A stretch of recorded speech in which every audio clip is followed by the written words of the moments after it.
The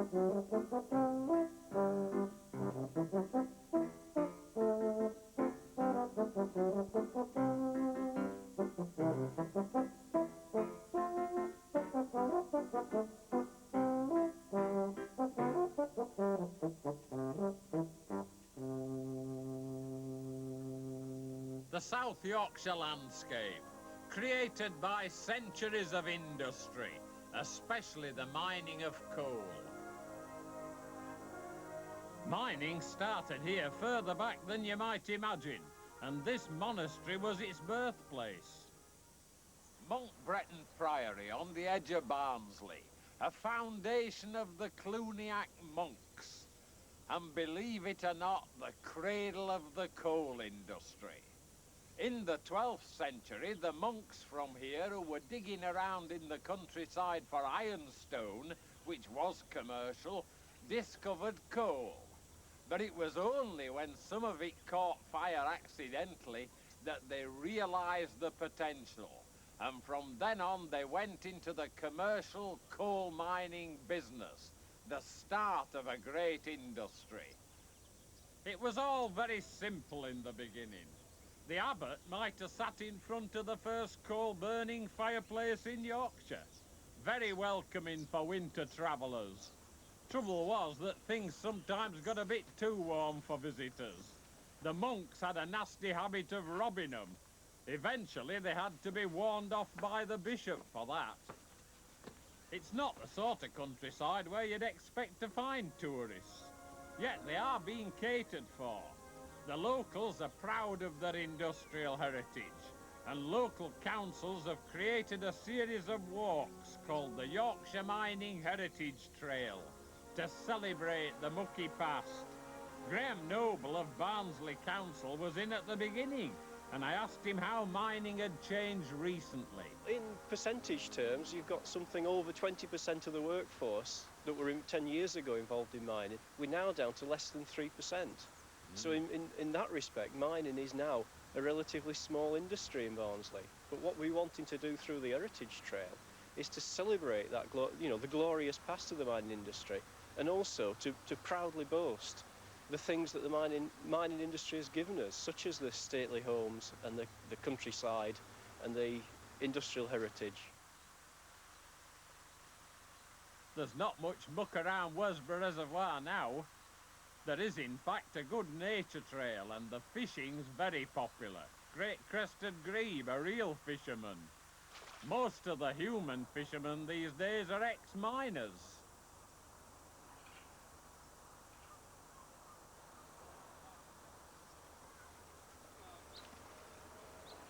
That's a lovely bream, isn't it? Yeah. Smasher. Ah, they're not bad. I might have worked at the pit up the road there. What, Barra? Yes. Oh, yeah, yeah. But he's came over after the war, or just before the war, Michael? Just after the war. Just after the war. Aye. Did you enjoy your time at Barra Pit then? I did. Yeah? I always been in a good top job, you know. Yeah, yeah. Well, it's well and truly gone now, hasn't it? Oh, it has. Yeah. There's not many pits now in the Barnsley area. No, Barnsley Main's finished, I think. Yeah, Or it's just finishing. going to, yeah. There'll be a lot more ex-miners coming fishing then. I don't know. And they'll probably be eating bream and pike. Aye, that's right. But Yeah. yeah, we're not so bad. Must be back to... He's developed a fine Barnsley accent over the years, that Polish lad. And now on to the model village of Elsecar, and one of its oldest residents, at 91 years old, Mr Willis. Hello, Mr Willis. Yes, That's a nice little house you've got here, isn't it? these hammers used to be half a crown a week. Did they? When was that? Oh, yes, since they were Fitzwilliams, you know. Ah, yeah. And now they belong to Ireland Council, don't Yeah, they? yeah, that's right, yeah. You used to work across at Elsecar, didn't you? I went down Elsecar in 1914. 1914. very little money. Ah, what was it like then, the pay? Was it pretty poor? Very poor. Aye. Very poor. Yeah. Half a crown a day. Half a crown a day?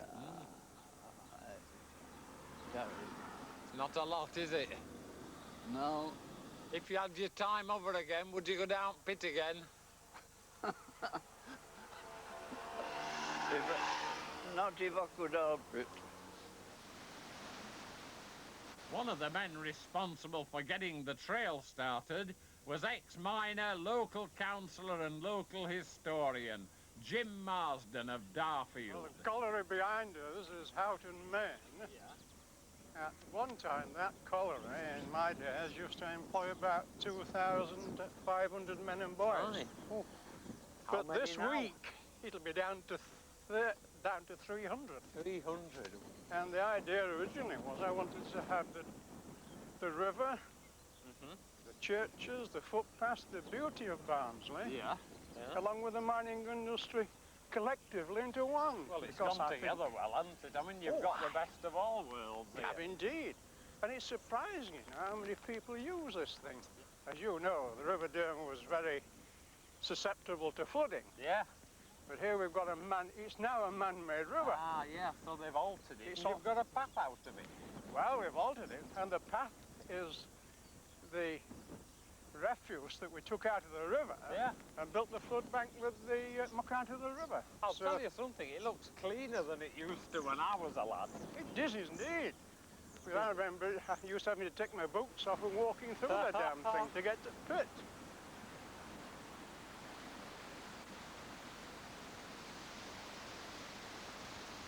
Ideas like this trail don't just come about by accident.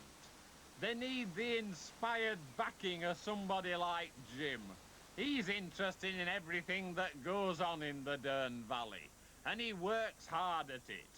I asked him how long ago it was that the idea started. And so we've been working at this from 1960 to when the South Yorkshire County Council Yeah. took the idea up in 1982.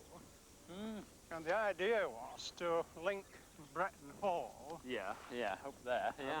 where the River Derwent comes into Yorkshire, with Conisbrough Castle. Yeah, so you've now got the whole Dearne Valley, as it were, as a series of walks. A series of walks, because Yeah. the thing is now readily printed and available. Yeah.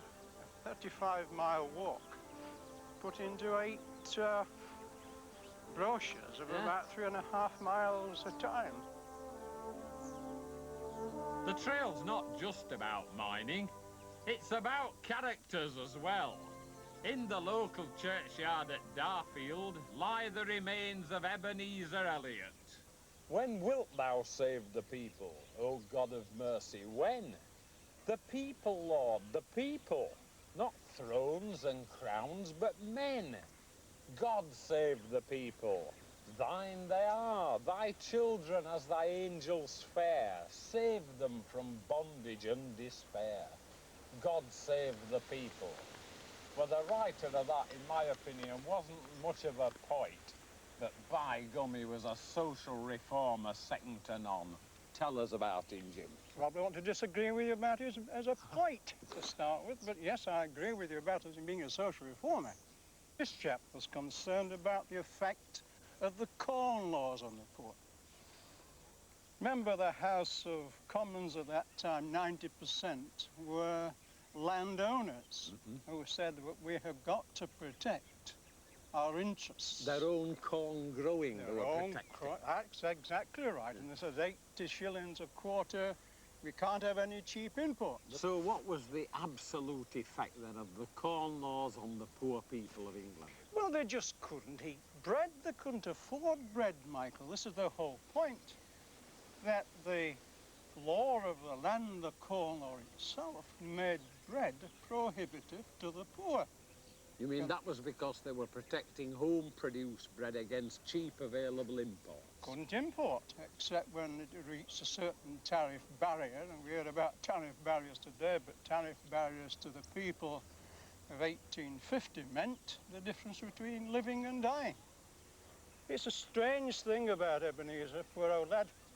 when the Corn Law were repealed in about 1854, he never really enjoyed the success of his work. Yeah. He went on all the platforms in Sheffield, went to all the anti-Corn Law leagues throughout the country.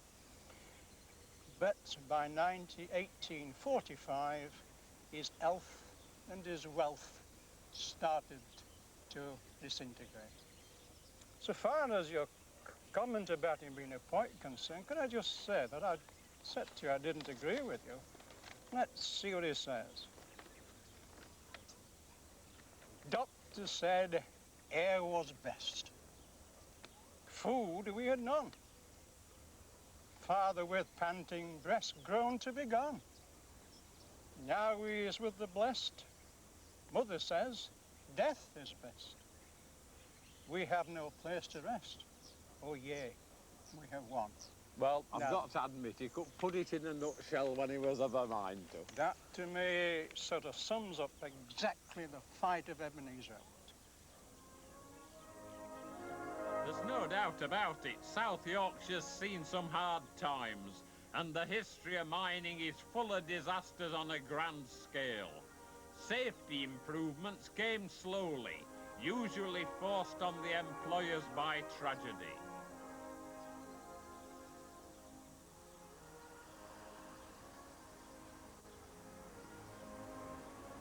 One terrible event which led to great change involved the local children here at Silkstone.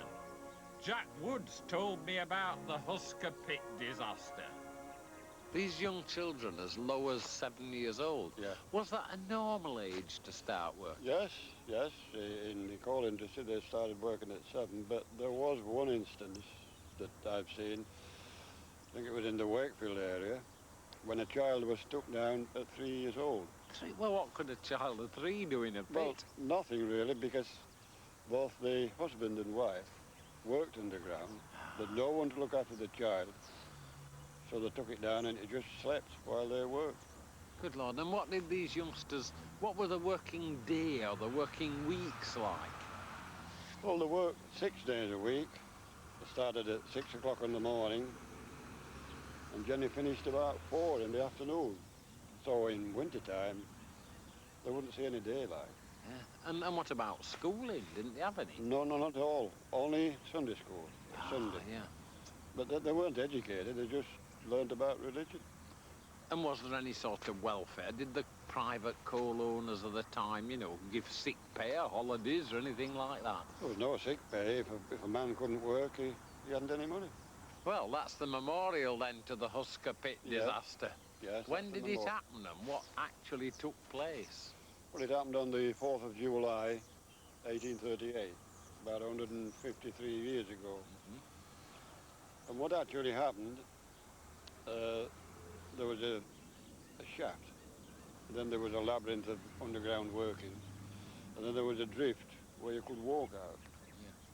And on this particular day, it started off as a nice sunny day, but round about 2 o'clock in the afternoon, there was a flash flood in this area, just confined to this area. And they had a steam engine to wind the coal and the people out. And the flood put the steam engine out, so they weren't able to bring anybody up. Now they were told to stay underground, but 40 of the children, who had been there since 6 o'clock in the morning, they'd already been underground for 8 hours, decided they were going to walk out.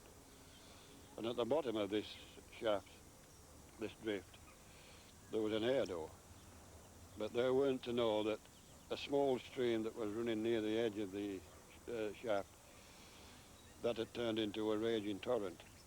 And just as they decided to come up the drift, the stream ran over, and it took the feet away from them, took them back to the door, and 26 of them were drowned. So, I mean, there could hardly have been a family in Silkstone who weren't affected by that Not day, then. one, no. The only means of transport in those days was horse and cart.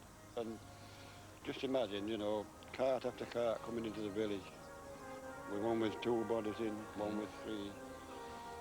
And there wasn't a house in the village that weren't affected, because they were all related at that particular time. And yet, surprisingly, they're still sending children down the mine at Caphouse Colliery, but that's because it's now the Yorkshire Mining Museum. Right, children. If anybody's got a battery watch, leave it behind the counter. Adults, any cigarettes, matches, battery-operated watches, anything at all with a battery, leave it behind the counter, please. The contraband. Right.